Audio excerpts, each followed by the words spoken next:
This is the global training series, Paving the Way to Soul Love. Welcome. I am Joanna Shakti, the Soul Love Mentor, founder of Ecstatic Intimacy, and creator of the Soul Love Program Series. It's an honor to be here with you tonight. And this is, if I click in the right spot, this is our first training in a 3-part training series. The training series is Paving the Way to Soul Love.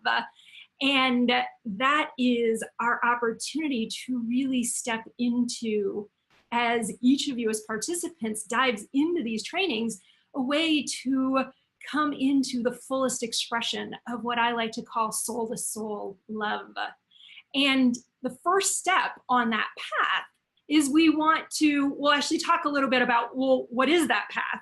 And we'll talk about that in training 1. And then really where we're focused in training 1 is clearing off all the debris, clearing off that path so that you can have the experiences that your body, your heart, your soul wants to have when it comes to love and intimacy and passion.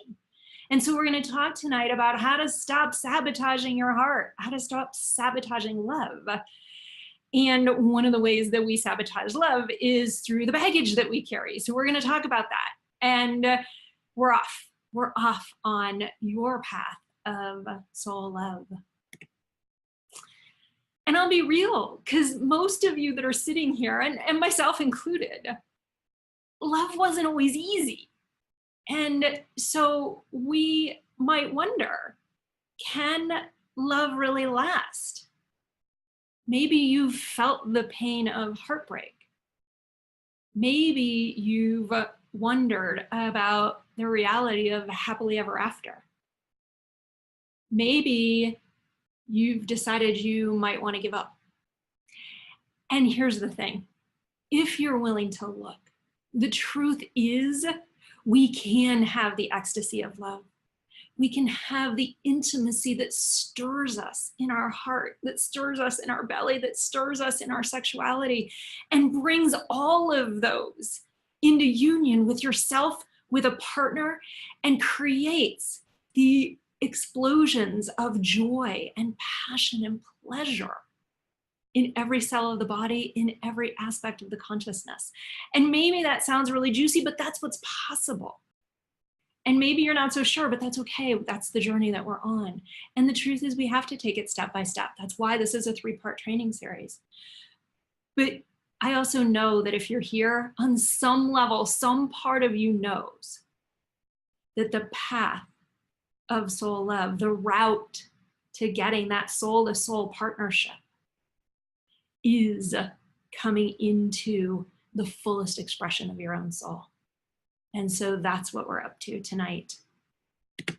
I said before, I'm Joanna Shakti, and in a couple minutes, I'll tell you a little bit more about me on this first training. And I just simply want to say thank you again for taking the time to jump into a training. You are in the right place if, as I talked about, maybe you know heartache just a little bit too well. Maybe you've been through relationship after relationship and breakup after breakup. Or maybe you're in a partnership and you're not sure how to take that partnership to the next level, or it hasn't been fulfilling you intimately, sexually. It hasn't been fulfilling your heart, and you're ready for something more. Maybe your partner's with you, maybe your partner's not. It doesn't matter. This is for singles, couples, partners, one partner in a relationship. We'll talk to all of that. This is also for you if you've held yourself back from love, even a little bit. If you've, we're going to talk about this, so I don't want to spoil what's coming, but if in any way you don't bring your truest, most authentic self, I'll even say the good, the bad, and the ugly, to all of love, then you're missing out and you're in the right place. If you've watched passion fizzle, love fade, If you've ended up in the friend or roommate zone, you're in the right place.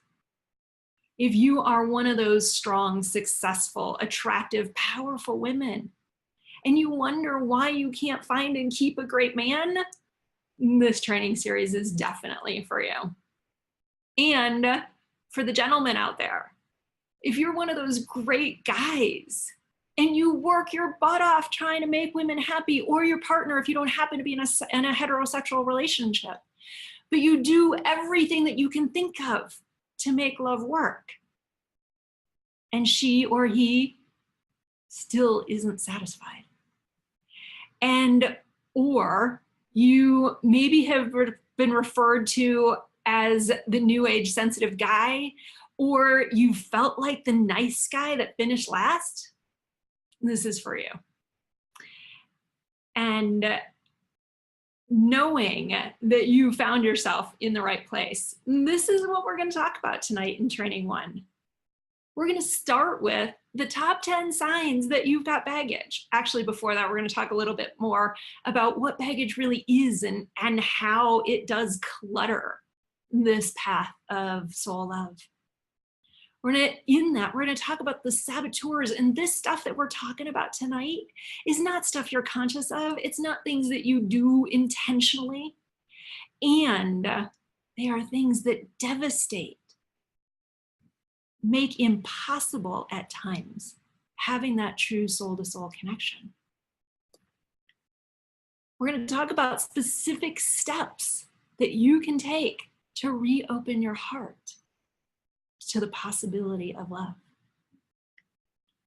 And not just the possibility, the reality of love. But we start with possibility because some of the men and women that I work with, I don't even know if it's possible anymore. So if you don't know it's possible, this is for you. And if you know it's possible, you just haven't figured out how, we're going to talk about it.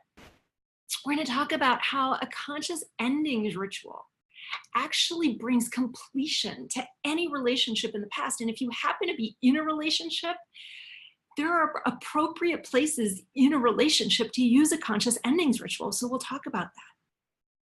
We're going to talk about why singles often get their timing wrong when it comes to soul love, and how to do it differently so that you get what you want next time. And the prerequisites to having that relationship where the soul runs deep. Or where the soul runs deep, where the soul is alive, where the love runs deep, where the passion is hot. And yes, even if you're in a relationship and you didn't meet those prerequisites in the beginning, you can do it now. It just sets up the next stage of your relationship. And then we're going to talk about the roadmap that hundreds of men and women have followed to find that ecstatic intimacy, to experience that soul-to-soul love. And I've got 3 trainings, and I can guarantee you I have so much more material than what I can fill, or what I can fit into these 3 trainings. I could fill weeks and weeks of trainings. And so I'm going to give you everything I can possibly give you. And then at the end, if you want more, I'm going to spend just a couple of minutes telling you about how to get more, because there's more. So with that, let's keep going. And because we're going to spend almost 4 hours together, you might want to know a little bit about why I am so passionate about soul love, and why, in this case, why I know so much about baggage and the impact that it can have. And so, my journey to soul love, and I'm going to say soul sex. Tonight isn't about sex. We don't talk about sex too much until the 3rd training, but the truth is all of this, like a soulful relationship, it has soul love and it has soul sex. And so that journey for me to soul love and soul sex started when I was quite young. Curiosity and also hurt and heartbreak. I experienced my first heartbreak at 6 years old when my parents divorced. And my dad, that I loved so much, couldn't stay at home anymore. And I formed so many beliefs in that moment about my worth and my worthiness. I made so many judgments with both my father leaving and then watching my mother date. And it wasn't easy for her either. And watching the relationships that she had with men and getting attached to the men that she had in her life, and then they would leave. And then they would leave, and then they would leave. And I decided that men sort of sucked. And that really damaged my ability to have a relationship. And the truth is, I didn't know that I'd decided that men were the bad guys. I didn't know that. But I would go out and try to make relationship work. And I even married in college, my senior year. I met Prince Charming. At least that's what I thought at the time. But he was 6'3", blonde-haired, blue-eyed, power golfer, concert pianist, you name it. He was it. We got married, and I ignored all the red flags. I didn't pay attention to my own soul because I thought he was so amazing. And I kept on going anyway. And we were divorced 4 years later. And then I would date and I would date. And I'd go, why do I meet all the sexually inhibited men? And what's wrong with all the guys? And why won't they go deep with me? But it was never them, it was me. Because of the baggage that I was carrying. All the stories, all the shoulds, all the walls of protection, all the strategies that I had to try to keep myself safe. But trying to keep myself safe, I kept the love out too. And so fast forward, I have found some amazing mentors and teachers in the area of sacred sensuality, sacred sexuality, male-female dynamics, communication, partner yoga, sacred sexuality. I think I said that before. Cellular healing, cellular release, and simple, honest presence of being, which is one of the key things that we'll talk about. And so I have married all of those and worked with hundreds and hundreds, and if we count everything online, thousands and thousands of those who have chosen to step onto this path of soul love. And I won't tell you that every moment it's easy, because it's not. You won't find anybody that tells you that love is easy in every moment. But what do you do with those moments that aren't easy? And so I am blessed to serve those around the world, to find and create soul partnerships where heart and sex unite and spirit leads. And that's why I do what I do, because I know what it's like when it doesn't work. And I made a commitment to make sure the men and women that I could serve had all the love and intimacy and passion that they hungered for. So this path, let's talk about this path. And I do have a couple of notes because there's so much that I wanted to, these are the key things that I wanted to cover with you. And so this path, it's the path of soul love. Well, what is soul love? Soul love, first, is an experience where the uniqueness of me individually, the uniqueness of you individually, the uniqueness of each man and woman on this planet comes into a relationship, a loving relationship with self, a loving relationship with others, a loving relationship with a beloved soulmate, a loving relationship with the divine, whatever you might call that, however you might refer to that, and a loving relationship with life itself and all that life contains.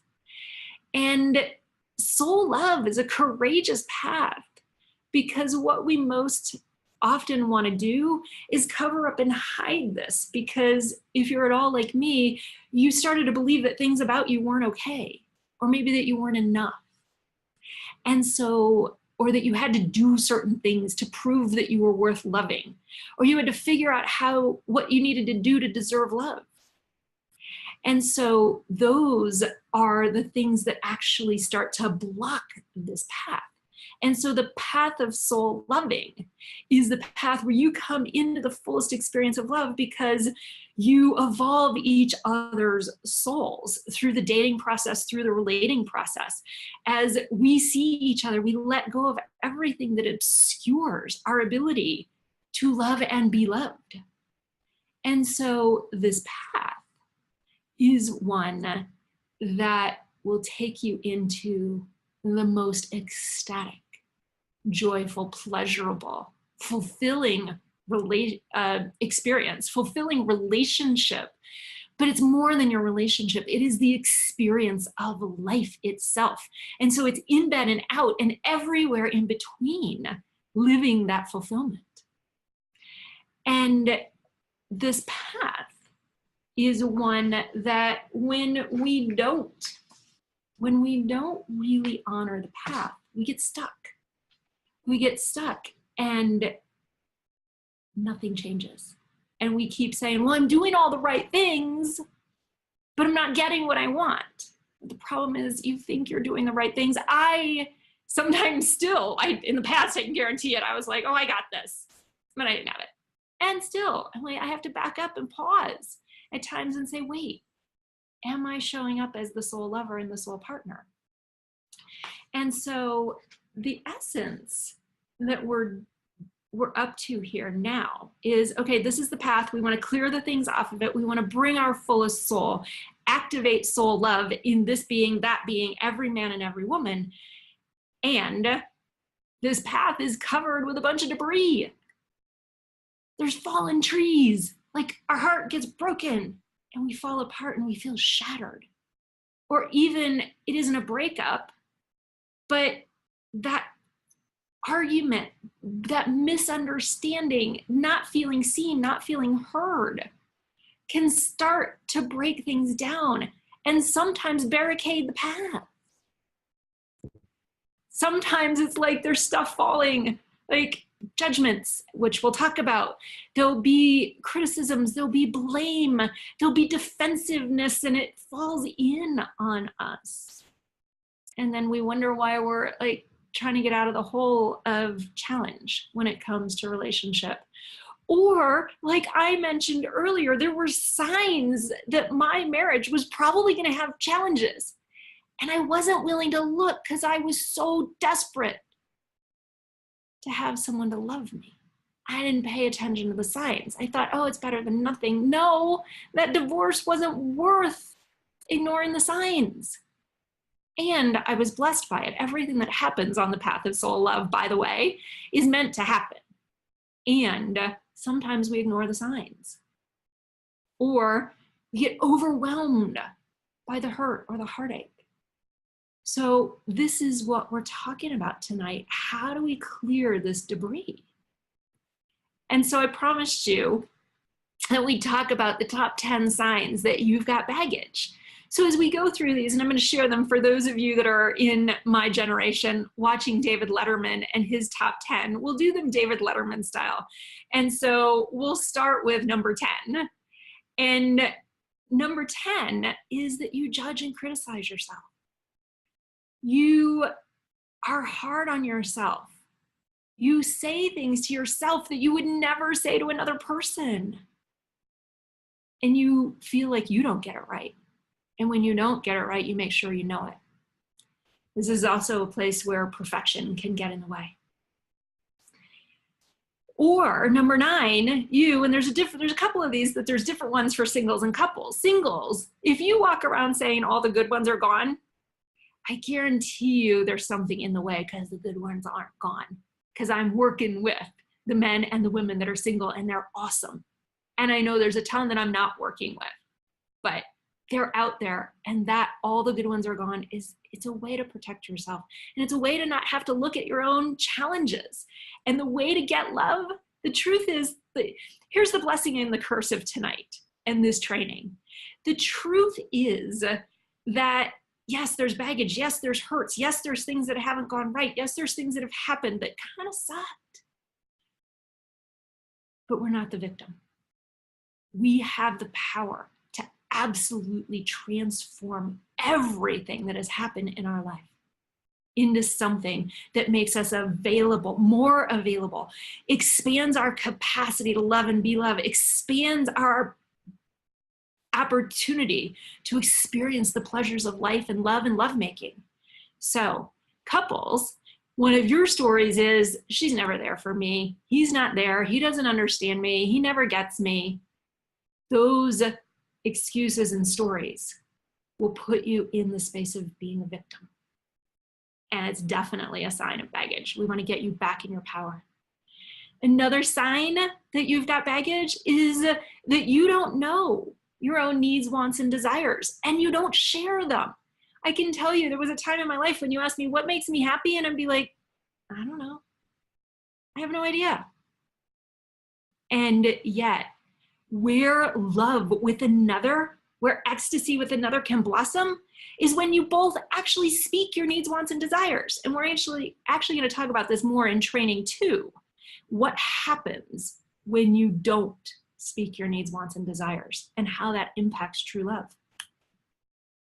Number 7, if you've ever said, I'll never do that again, nobody's ever going to get close to me again, I am always going to pay attention to whether they have that bad habit and that bad habit or that thing that my ex did, any way that you are trying to protect yourself from the past, it's a sign that you've got baggage. And the good part is you can learn how to set it down. But we got to recognize it first. Whoops. You settle or you sell yourself out. In other words, you twist yourself into a pretzel trying to make love work, trying to make love happen. If you're dating, ooh, let me put on my best self. Let me not tell him that I really want this, or I'm not going to tell her that, you know, I've got that in my past, or that's my future goal, because she might not like me. Or you're in that relationship and you do all the things for everybody else and you come last. And after a while, that's why you don't remember what you need, want, desire, or what makes you happy, because you've been so busy twisting yourself into that pretzel. It doesn't work, and it's blocking you from love. Another sign, you've felt love fade or passion fizzle. We're actually going to touch on this one in all 3 trainings. But if love was really powerful and then it faded, if passion was hot and then not, something's in the way. And I guarantee you it's baggage. And singles and couples, I got to say this, and I'll probably say it again later, but you've both got baggage. You've got baggage in your current relationship, and you've got baggage from your past relationships. And so that baggage will dampen love and actually have you go, I don't even know if I'm in love anymore. And it will surely dampen your sex life. Another sign, number 4, that you've got baggage. You shut down, you yell, or you stuff it and walk away when upsets happen. If you're not working with upsets in the moment, or you are directly blaming the other person and pushing to prove your point and that you're right, and I've done this one, you've got baggage. You've got things that are keeping you from the vulnerability of love. And so another piece of this journey is learning how to stay present and in the current moment, not pick up more baggage. So we'll talk about that. Number 3, if you still have any hurts, resentments, or you feel pissed off in any way about something in your past, something with your parents, something with the way that you grew up, something that happened in school, something with your ex or your exes, if you don't have good relationships with your exes, you definitely have what we call baggage. And if you do have a good relationship with your ex, it's still not a guarantee that you don't, because I can tell you, I've met many men and women who have good relationships, but when we really get down to it and they wonder why they're not meeting somebody else, it's because they haven't actually completed with all the stuff in that past relationship or those past relationships. So if you've got hurts, resentments, or upsets, something to pay attention to. Number 2, it's hard to trust. And this might be trusting you. It might be trusting your partner that you're currently in relationship. It might be your trust of the entire opposite sex. And it might be all 3. So if trust is a challenge, there's an invitation to look within and clear off the muck and clear out the debris that's blocking your access to soul love. And number one, the past keeps repeating itself over and over and over again. You can even say it because nobody can hear you in your own private space, but over and over and over again. And this one looks different for singles and couples. But for couples, you keep having the same argument. You keep having fights over the same issues. Sex, love, or sex and money are two of the most common ones. And kids, but if you're having the same argument, you're carrying baggage. If you've got that, will you just let it go if you've ever said that to your partner? Or why does he or why does she keep bringing that back up? Well, they keep bringing it back up because it's not complete. And at least one of you, and very often, we'll talk more in training 3 about the differences between men and women, but this is a big difference between men and women. How we get over upsets is extremely different. We absolutely have different ways that we get over upsets, and one of them is typically faster than the other. But if you learn the secret, they'll end quickly for both of you. Singles, what's it look like for you? When the past keeps repeating itself, it's like, wait, this guy's got a different body, but it's the same pattern. He does the same stuff. Oh my gosh, she looks different, but dang it, we're having the same fights. It's where you keep meeting the same kinds of men and the same kinds of women over and over again. You keep having the same issues and the same challenges, and you keep breaking up for similar reasons each time. That is the top 10 signs that you've got baggage. And just take a moment and really notice how many of those landed with you. I know that there's been times in my past where every single one of those would have been true. And if I don't tend to my heart and my relationship, they could all be true now if we're not tending to it. So baggage is a really interesting topic because it's about letting go of what you've carried with you from the past, but it's also not it's not putting more stuff into the suitcases. It's not creating more baggage. And if we don't know how to navigate the ups and downs of a relationship, we're putting more stuff in the baggage all the time, and it gets heavier and heavier and heavier. As a matter of fact, we start to get buried in the baggage. I loved this. I was like, this was so perfect. And so what's in the baggage? Well, certainly, if we talk about the present moment, any upset that goes unresolved, anything that you stuff under the rug, stick over on the table, put up on the shelf, thinking, I don't want to deal with that right now, or it's too much work, or it's not worth it, or I don't want to have that argument. Conflict avoiders, I'm a recovering one. Conflict avoiders, you guys, myself included in the past, this one I've actually learned, like I really learned how painful it was, how devastating it was to be a conflict avoider. But if you're a conflict avoider, that should be on my top 10 signs list, because you're guaranteed if you avoid conflict, you're constantly putting more stuff in the baggage. So besides the upsets that we're not dealing with, here's some of the other things that fill baggage, and it's your life experience. And it's really, we're going to talk about on the next slide, these are the things that form your, what I call your experience of life model. And everything that you experience in your life is actually then your roadmap to loving. It's your roadmap to life. It's how you learn the strategies and which ways to go on your journey of life. And so the thing that you want to be careful of is, what is this model? And so your beliefs. I had really lousy beliefs about men. I had really lousy beliefs about relationship. I had lousy beliefs about myself and my own worth. So our beliefs, let alone when we get into training 3 and we talk about the whole spark and polarity and chemistry, oh my God, our beliefs about sex, our beliefs about masculinity, our beliefs about femininity, ooh, beliefs is a huge one. Our conditioning. What did we experience? If we got hurt, what did we decide to do? Also, it's our conditioning of what did we learn through our society, through our family? What were the expectations and the rules and the ways that people did love? The ways that your parents showed love, the ways that your parents denied love, the ways that your parents avoided love, you learned on some level.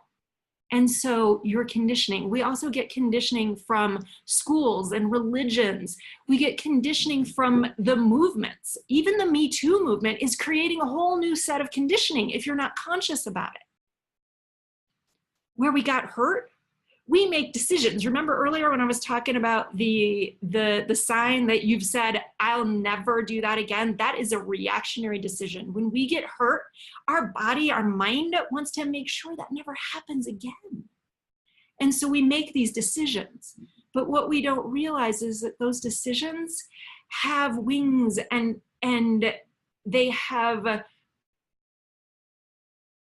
oh, what's the word that I want? They take wings and they have these tentacles. They stretch out in all these different directions that you don't realize. And so you make a vow that you're never gonna be like your father or your mother, or you're never gonna let somebody hurt you like that again. But the minute that you say you're never gonna let somebody hurt you like that again, then you actually are at the same time cutting off your opportunity to experience love. So decisions and vows. We talked about unresolved hurts. Anything that you haven't dealt with in this relationship, any relationship, romantic or otherwise, it's going to impact and it's going to stuff your baggage. Judgments of you, judgments of others, any way that you label someone, like even as, we could say, I'm so stupid. And that's a label that we've used. It's a judgment. We can label ourselves as fat. We can label ourselves as lazy. We can label ourselves as workaholics. We can label ourselves as great lovers or not great lovers. We can label ourselves as nice guys. Whatever labels, because they're never true, but we live into them. So we've got to let go of the labels. Values. This is interesting. You wouldn't think values would be contributing to baggage. And in many cases it doesn't, but there's some cases that it does. And one of them that I've seen very commonly come up is with, say, honesty or integrity. And we'll choose a value because we didn't get it in the past. And so because we got hurt, because somebody didn't have integrity or loyalty or kindness, we start to value it higher than what our actual authentic self is, or we make that one so important that we ignore the rest of the values. So we can have values that actually get out of sync. So it's important to be aware.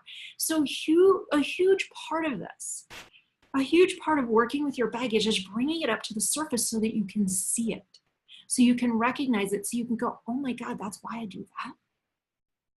And then the other thing that happens is that we create rules and we create shoulds and we create rules for how I'm supposed to be in relationship. We create rules for how my partner is supposed to be. We set expectations. And I can tell you that any expectation that we hold will always get in the way of the possibilities that we can actually experience. As one of my teachers, and I share this much more deeply with those that do my Loving Soul or my Soul Love program series. But one of my teachers really taught me something powerful in the past. And that was,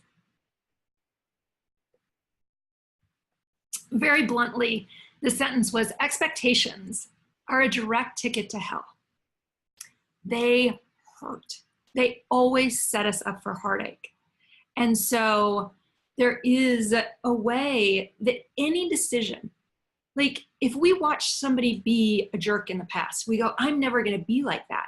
But what ends up happening, and I don't talk about this in this training, but we'll talk about it in a future training, is that very often nice guys are doing everything they can not to be a jerk, but they lose their power. They lose their presence in trying to be that nice guy. So it's this push-pull, and we have to come back to what's true. And so then it's heavy. It's exhausting. You're piled under all this and you can't see the light of love. You can't see your own truth, and you sure as heck can't see the path. Besides that, you've got this armor around your heart. You get walls of protection, and those walls of protection we think is keeping us from getting hurt, but it's keeping the love out. The love can't get in. It can't penetrate that wall, and the love can't get out. So we've got to take down the walls of protection. And it doesn't mean that you're wide open and that you just let anybody hurt you. That's not what it means. It means that you come into a wise relationship with yourself where you actually know when to open your heart and what to share in a way that is empowering and enlivening for both of you if we're talking about a romantic situation. And then the other thing that gets so exhausting is we've got all of these ways that our walls of protection are going, I will not let myself feel rejected. So we break up a relationship before they can reject us, or we judge them so they can't judge us.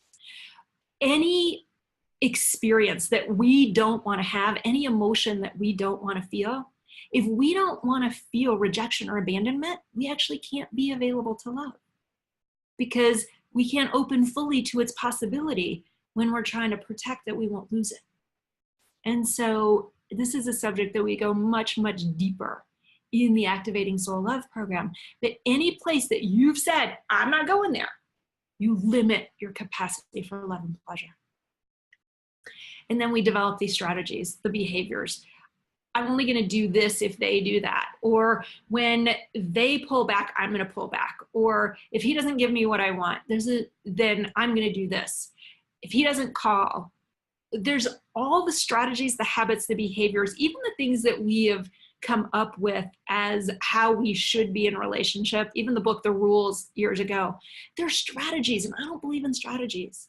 I believe in authenticity and believe in bringing out the real you, vulnerable, alive, full, and totally lovable. So what do you do about it? Well, first, you got to complete with past relationships.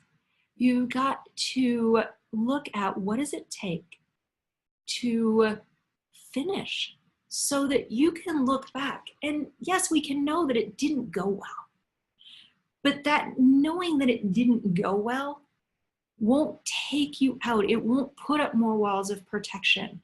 It won't put up barriers. It won't leave the debris. So how do you complete with past relationships? And I want to say something to the couples in this moment. How do you complete with past phases of your relationship that are done and you're ready for something new?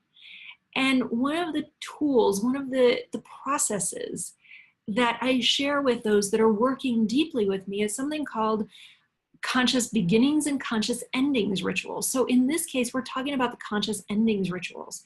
And they're a very specific set of steps where you're looking at your part in a relationship. What did you contribute? Because here's the truth. Every relationship and the way it turns out, it took two to tango. So you contributed. So what were your parts in the relationship? And what were the parts that you got hurt and now you need to clear and let go of? Because if we carry that hurt, you already know, we can't really open the door to new love. And that's new love or expanded love, even in our current relationship. And so completing, and here's the beautiful part about a conscious endings ritual is, one, you can do it with the partner that you're currently in relationship with to end those pieces that weren't, the times and the habits and the patterns that weren't working for you.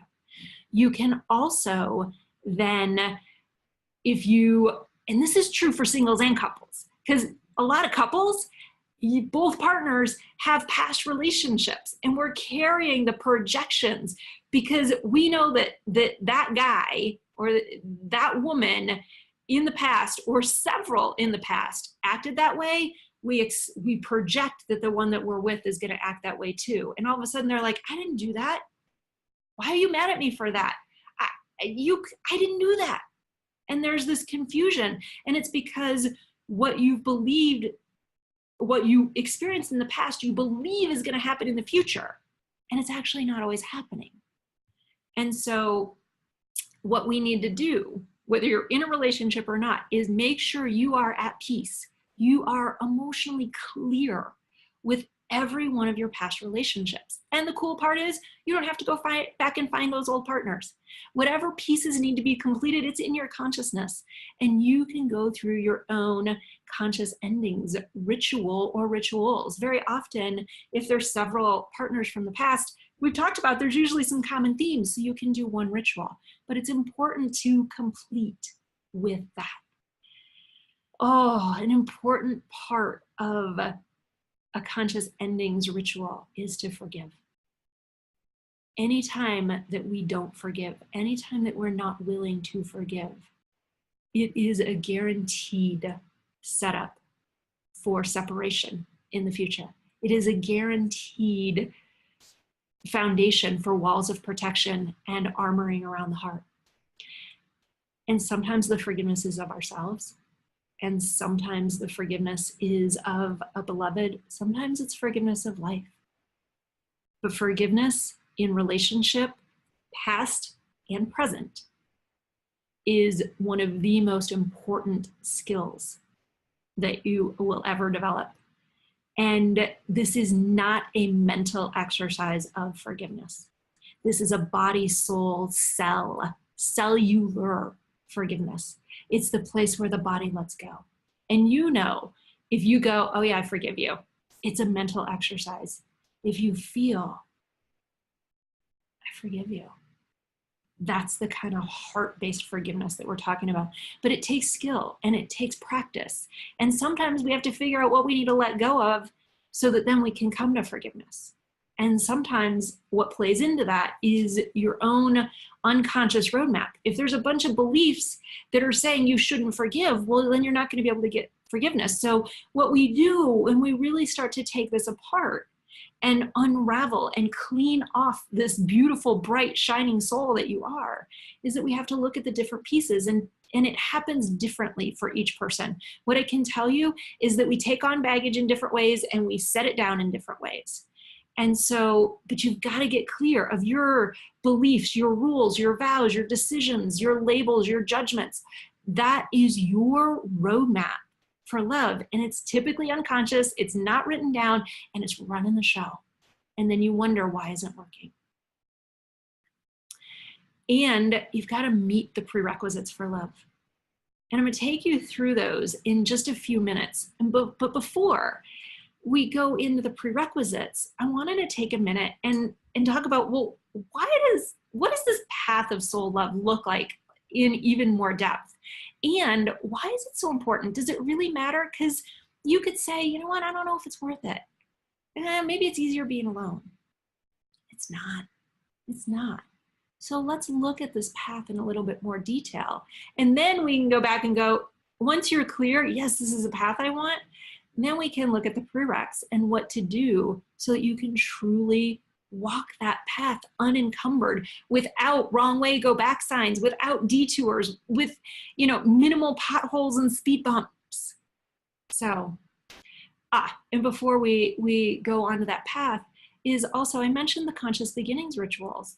And so this is, once you've let go of the past, as you step into a new relationship, and couples, even if you're in a relationship, you can do a conscious beginnings.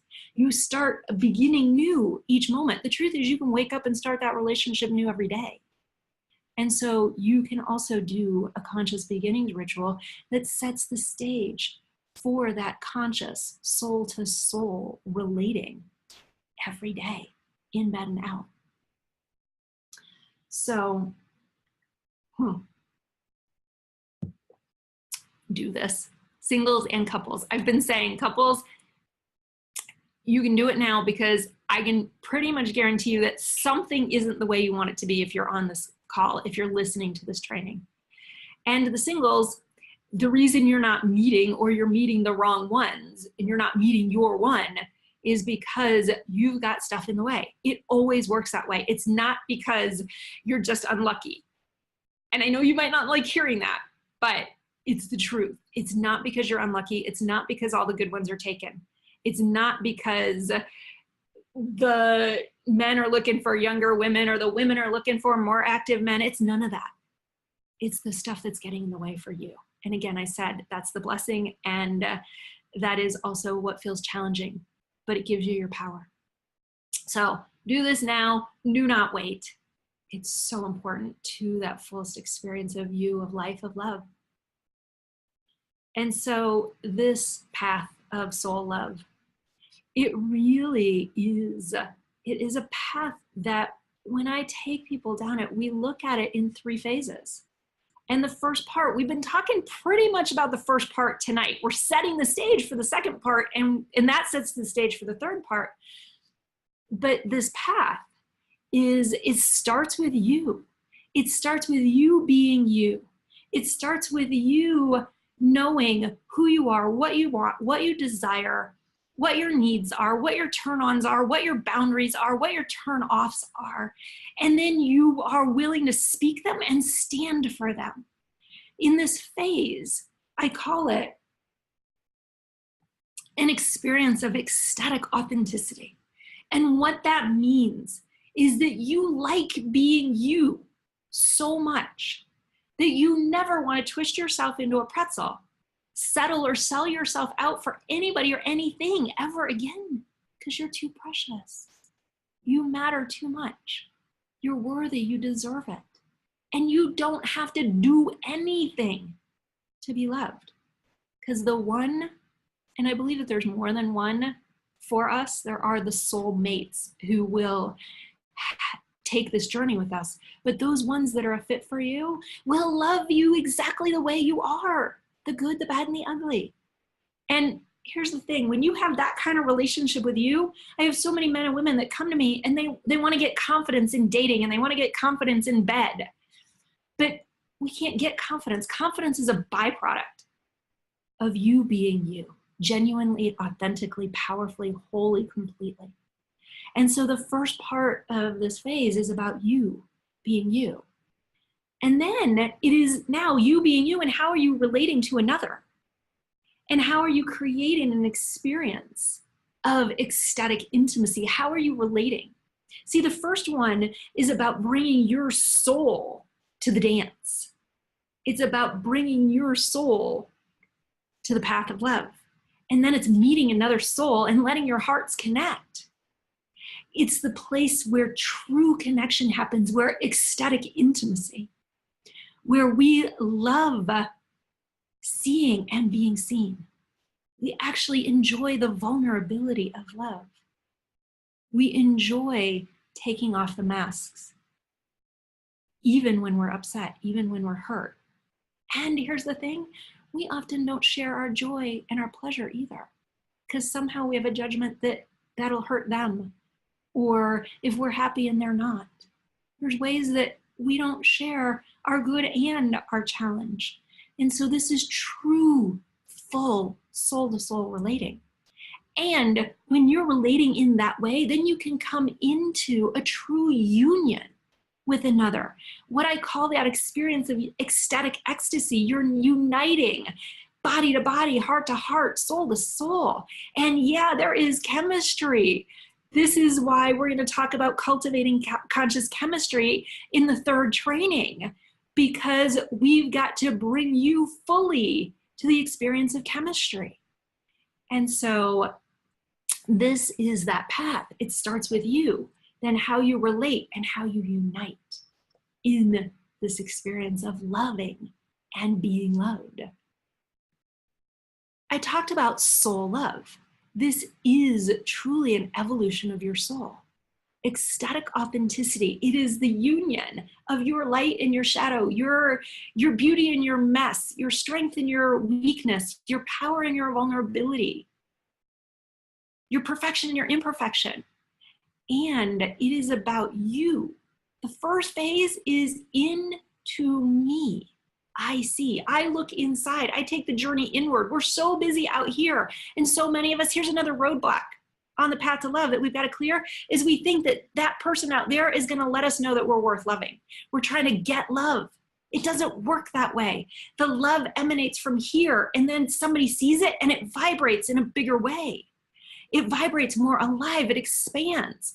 But if it's not happening here, if you think it's out there, you will never feel it. My first husband couldn't have loved me enough for me to feel loved, because I so was out of touch with it in here. And here's what happens in this, is that you become sacred. You become precious, and you treasure you. And maybe you've heard this before, but others treat you the way that you treat you. You teach others how to treat you. So if you're not honoring you as sacred, they're not honoring you as sacred. Ecstatic intimacy. This is now union with self and other. It is coming together, and into me you see. So I open the gateways, I open the doors, I open the walls so that you can see all of me. And I can share with you the parts that I like and the parts that I'm not fond of. I can tell you what I'm not good at, and I can be what I am good at. So into me you see. You look into them, they look into you, but that's vulnerable. This is why you have to have confidence. And this is why you have to know how amazing you are. The transition point between these two phases in the evolution of your soul is when you have that ecstatic authenticity, when you're willing to fully be seen, then you are available for love. And it's the only place and the only time that you'll actually trust love. Because if you're hiding a part of you, you won't believe that they fully love you because they don't know all of you. Or if you're trying to do all the right things so they love you, well, who are they actually falling in love with? And you don't trust the relationship. And first you sacred, then they're sacred. You're seeing their soul and their evolution and their perfection and their imperfection as sacred, as precious. And so this is now a deepening of the intimacy. And then here's the thing, and you can decide which way it is for you, whether you're a human being having a spiritual experience or you're a spiritual being having a human experience. But we are both human and divine. We have the capacity for unconditional love in our divine nature, and in our humanness, we actually don't. That's where the baggage shows up. And so this dance of letting go of the baggage brings you more into your divine sacred self, divine humanness. We are loved for our humanness. And we're loved for our extraordinary soul, or our spirit side, our soul side. And so in this case, now we take into me you see, and into me you are. We're in one. Oneness, unity, and it's sacred all. This is another layer of that journey. It unfolds layer by layer by layer. I mentioned some of this in the last one. It's first about the self-love. And here's the thing, when I'm working with people in the Activating Soul Love program, I do not teach self-love per se, because it's what the heck does that mean? God, I was so pissed back in college. I had a guy that said, I will not get into a relationship with you because you don't love yourself, and you can't love another until you love yourself. I was so mad. I still remember where we were sitting. But the truth was, and I didn't know it for another 14 years, I think. He was absolutely right. But that concept of how the heck do I love myself? What does that mean? We've got to break it down step by step. And actually, I think it's one of the very last slides I'm going to show you tonight, is how we begin to take that journey of self-love. And so, as I mentioned in the last slide, this transition point between the two is where you're willing to be seen and where you're available for love. There's being seen. There's soul partnership or spiritual partnership, where we take, and this bond that we share, heart to heart, body to body, soul to soul, it actually takes on a life force of itself. I call it the soul purpose of relationship.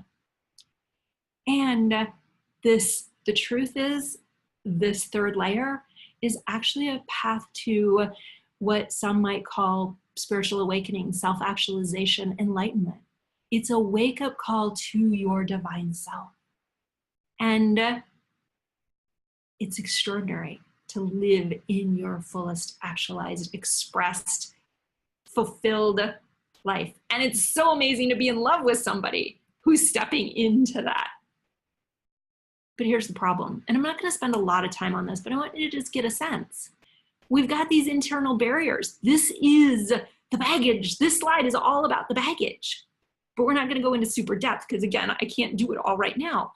But any place that you feel unworthy, undesirable, I put deserving and lovable together, undeserving, unlovable, where you've got shame or guilt or self-judgment, those are all things that are blocking you from being seen, and hence you can't get into the intimacy. And then we get here and it's like, oh my God, am I enough for him? Am I enough for her? What if she doesn't like that? What if they get disappointed? And then we have the judgments and the expectations of them, and we have obligation and mistrust, and we'll get into equality and that whole conversation at a later point. But it's any obligation, any demand, any expectation is gonna sabotage love. And then over here, our fear of the unknown, our fear of being out of control, our fear of surrendering, our fear of opening to the fullest capacities of love and pleasure. When we get into talking about sexuality, the pleasure boundaries that we actually have, believe it or not, almost every single man and woman has pleasure boundaries where we limit our amount of pleasure. And it's also the place where we can get into trouble while trying to grasp at pleasure and use pleasure to override all the things that we haven't been willing to look at. And that doesn't work either. So we've got to look at this stuff so that we can live this path fully. This is the debris, more specifically. And so it's coming into a space of self-acceptance, respect, worthiness, confidence, respect, cherishing, honoring, valuing, embracing. And then we get into the place where we truly revere, worship, not in an idol kind of way, but that thing that is so precious. What if you entered relationship in a way and you engaged in relationship with your partner or your future partner with reverence? What if you held them as a treasure? How would that change the quality of your relationship? How would that change the quality of your life? And so they feed each other, as we've talked about. Step one, you activate soul love, which creates that experience of ecstatic authenticity. Step two, you love soul to soul, which creates the experience of ecstatic intimacy. And step three, you live in love in ecstatic ecstasy. And let's talk about the prerequisites for soul love and soul partnership. So some of this might seem obvious, but I couldn't say it more importantly. This is the number one thing. Have a strong relationship with you. This is not about self-centered, but it's also not about self-sacrifice. It is the space where you come fully, and you must, when we get into the pillars, if you will, the premises, the foundation of soul-to-soul partnerships is you first. And I know that's counter to so much of the teaching out there, but I guarantee you, and we'll talk about this in training too, if you don't have a strong relationship with you, you don't have a relationship. I guarantee it. And then you want to create a vision. Once you're in that relationship with you, once you're in that strong relationship with you, then you create a vision of the relationship you want to experience. And experience is in italics, because this is not a list of characteristics. This is not a list of he shoulds and he shouldn'ts. It's not even your list of must-haves and deal breakers. It's not even the agreements that maybe you've put together as couples. This is a vision you want to create, either as a single or as a partnership, of what you want to experience together. And it's a feeling. And although I can't dive into it, this is the foundation, the premise of actually laws of attraction that draw in the life, the partner, the soulmate, the soul partnership that you actually want. So incredibly important to have that vision in a way that it is feeling and experiential. You clear the barriers. You do exactly what we've been talking about tonight. You get the stuff off the path, and you learn how to not put the barriers back on the path.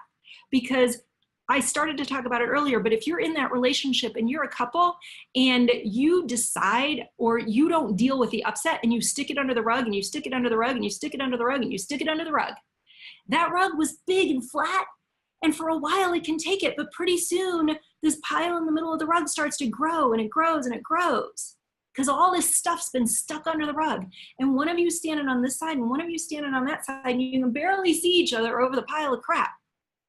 And then you go, I don't know if I'm in love anymore. No, I don't want to have sex. I don't even know if I want the relationship. But you did. The love was there. The passion was there. You just piled a bunch of baggage under the rug. And now you got to clear it. So clear out the past and learn how to not commit to not putting anything else under the rug. And then you got to make space for love. Because if we're holding, remember I said it's heavy and it's exhausting. We don't have time, we don't have space in our hearts, in our bodies, in our mindset for the soul partnership that we're trying to attract. So you got to make space, and literally, and we talk about this again later in depth in one of the programs, but you also have to physically make space in your life and in your home for a partner. So you got to make space. And then you have to learn this language of intimacy, to speak from this place of authenticity, to speak from this place of vulnerability, to speak from a place of truth and realness that is a level that I guarantee you've never done before. And yet in that vulnerability, it is the place where love becomes this blissful, ecstatic, oh my God, I didn't know it could be this way. And I can tell you, I have partners who have found each other and said, wow, I didn't know it could be this way. But it's because they learned the language of intimacy before they got in a relationship. They knew how to get into it. Now, if you're already in it, couples, you just get to start now. It doesn't mean chuck it and start over. It just means start new from here. Make some new choices, make some new commitments. Commit to learning and dancing together in this love. And this is just a highlight of one of the things that I share in the Activating Soul Love program, but this idea of sacred you and this journey of traveling from self-awareness into eventually self-love and eventually into full self-expression and actualization. So these are the kinds of things that are important on this journey. And with that, the path of soul love, you first. You are the most important person in that relationship. Because if you, the authentic you, the genuine you, isn't showing up, you actually don't have a relationship. It's with this illusion or this facade. And that's crushing for you, for your heart, for the other person. And then into me you see. Look into each other. Let them see into you. And then come into that unity, the reverence, and the chemistry that gets ignited in that place. And here's what training 2 looks like.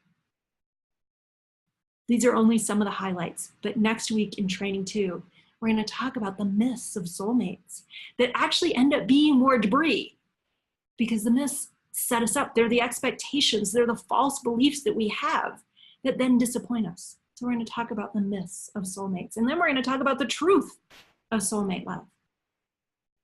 And the truth about conflict. We've alluded to it here. But learning how to navigate conflict will actually be the glue that holds your sacred relationship together. We're going to talk about the 3 primary destroyers of intimate love and what soul partnership really means, and a whole lot more. So I am so grateful for your time today. I look forward to training number 2. There is nothing more important than your heart and the ripple of love that your heart and your full soul's expression of love creates in the world. And our world needs it right now. We need more love in each of us individually, as a culture and as a planet. So thank you. I will see you on training 2. I am Joanna Shakti, the Soul Love Mentor, and huge, huge blessings. I'll speak to you soon.